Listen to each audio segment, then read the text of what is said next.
Bonjour et bienvenue dans une nouvelle vidéo de Do It Save Inspiration, idées à réaliser soi-même. Et aujourd'hui je vais vous montrer donc quelques idées d'inspiration, quelques astuces de comment voilà, arranger votre studio de couture. Première idée, c'est pour le rangement des fils. Et je vais vous montrer donc comment on peut réaliser un petit bout de bois comme ça avec des petites aiguilles et de manière à accrocher ou suspendre vos fils. Alors pour ça, vous avez besoin d'un petit bout de bois. Vous pouvez utiliser quelque chose d'assez épais pour pouvoir bien fixer vos clous sans que ils traversent votre planche de bois.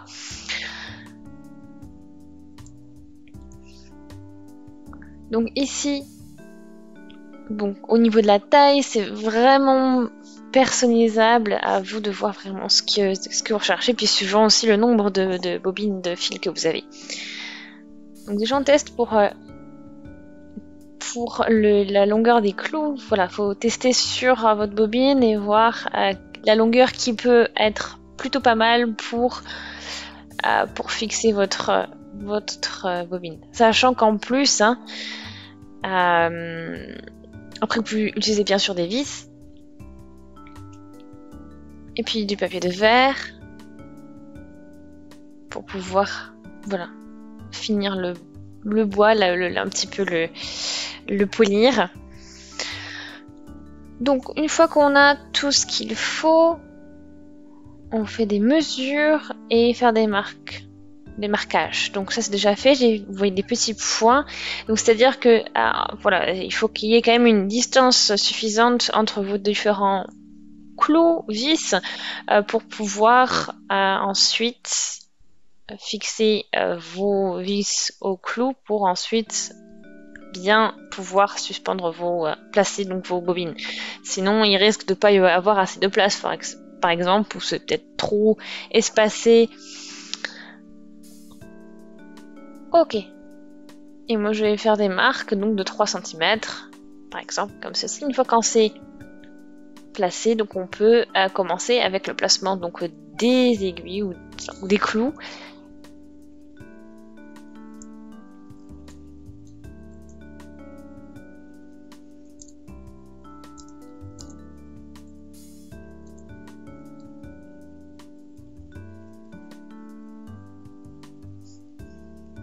Voilà, donc bon, on peut le mettre tout droit par exemple ou un petit peu en biais, donc c'est vraiment comme vous voulez au niveau de l'optique. Et donc on y va.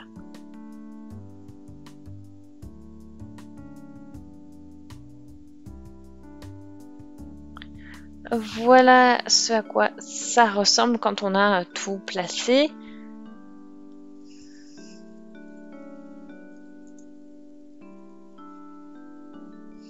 Donc vous pouvez regarder un petit peu si ça fonctionne bien, si vous pouvez bien positionner vos bobines, etc. Ok, donc on peut déjà les mettre.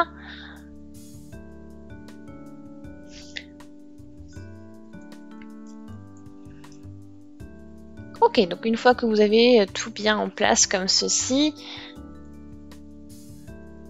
vous pouvez vraiment après varier comme vous voulez, placer toutes vos bobines un peu comme vous voulez. C'est assez flexible, donc comme ceci, vous avez voilà, pas mal d'espace et tout ce qu'il faut.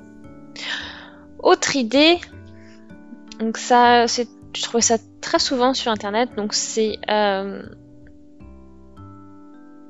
vous avez besoin donc donc ça c'est vraiment utilisé pour en général les manucures ou pédicures. Et on a donc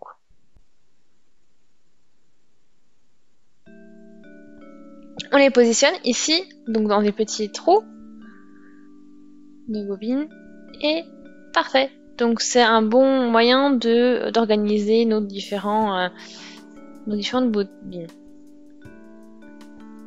Et après on peut même les tourner encore pour ranger le fil. Ensuite, c'est pas spécialement une idée particulière, mais c'est plutôt une petite astuce, c'est pour pouvoir classer donc ces différents matériels Donc c'est une petite boîte ou un petit paquet que l'on peut récupérer et ensuite faire des compartiments dedans et puis ensuite placer donc les différents matériels pour pour coudre.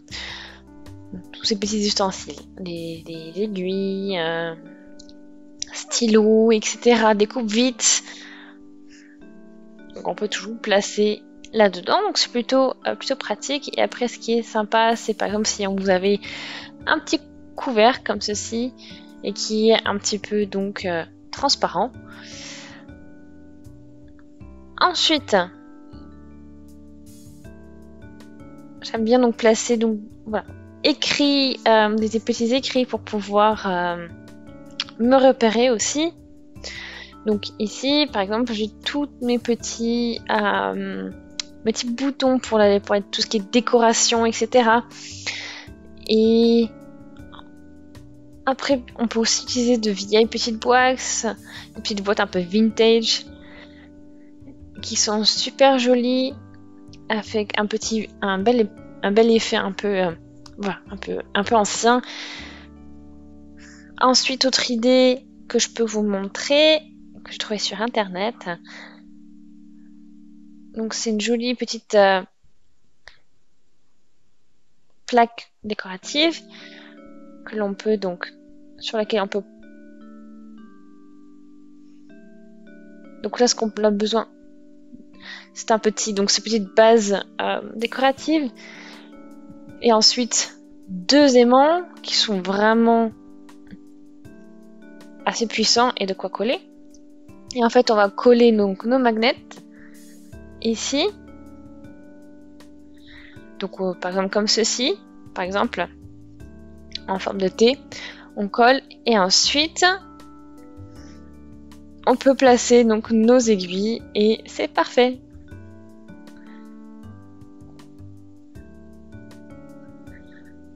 Ensuite, donc autre petit projet possible.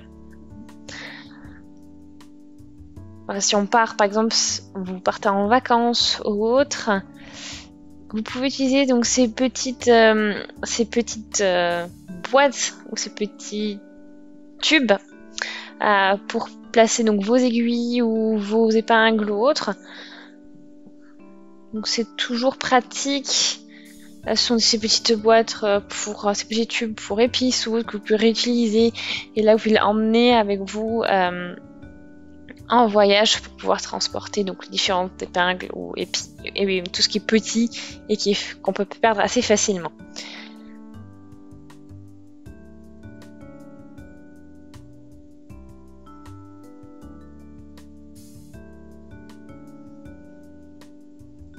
Alors pour réaliser donc cette petite idée, donc vous avez besoin de ce petit cadre pour broder. Ou après vous pouvez utiliser bien sûr un cadre photo, c'est aussi possible. Différentes possibilités. Ensuite différents tissus. Vous choisissez vraiment ce que vous voulez, aussi au niveau de la composition du tissu et autres. C'est très très très ouvert.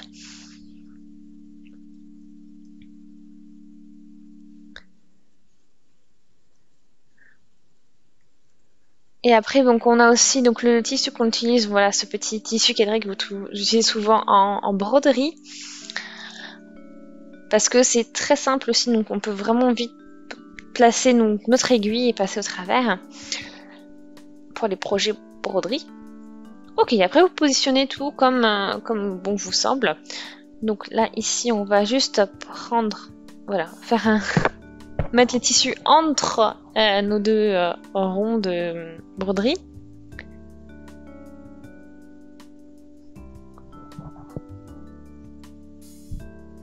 Ok, donc là, la position des tissus comme je l'ai, c'est vraiment aussi personnalisable. Il n'y a pas de distance particulière. Vous pouvez vraiment gérer les proportions comme vous voulez, en fait.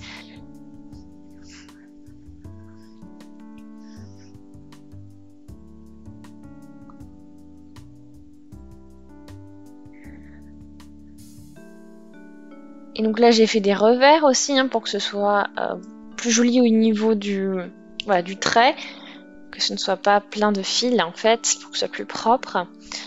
Après je positionne vraiment tout ça et je vais vraiment fixer le tissu dedans en fait. Le mettre en sandwich entre nos deux cercles.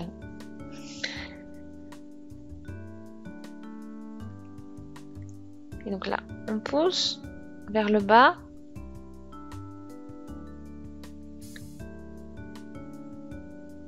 On visse. Et je tire bien le tissu pour que ce soit encore bien positionné.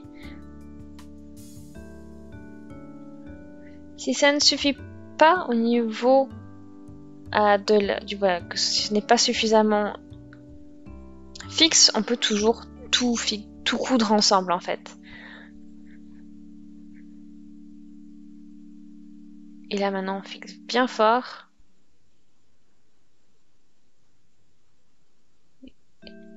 Et donc là vous voyez ces petites taches, ces petites poches, on peut vraiment bien les utiliser.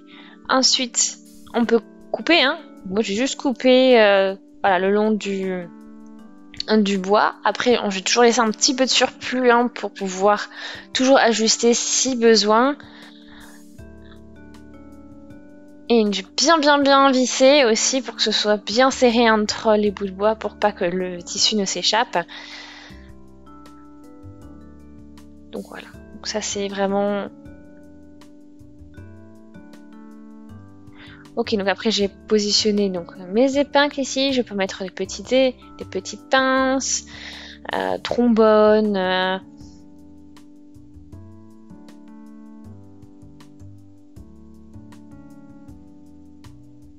Voilà. Donc c'est plutôt sympa, ça fait c'était très pratique aussi pour ranger donc les petites choses. Encore une autre idée,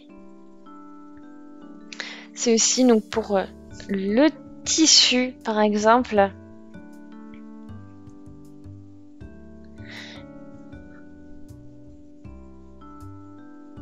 Voilà, donc vous savez, donc c'est vraiment pour l'organisation de vos tissus, pour que vous ayez le matériel, la taille aussi, couleur, etc. Donc par exemple, si vous avez du tissu chez vous et que vous avez un projet spécifique en tête, c'est plus simple pour vous après de vous y retrouver.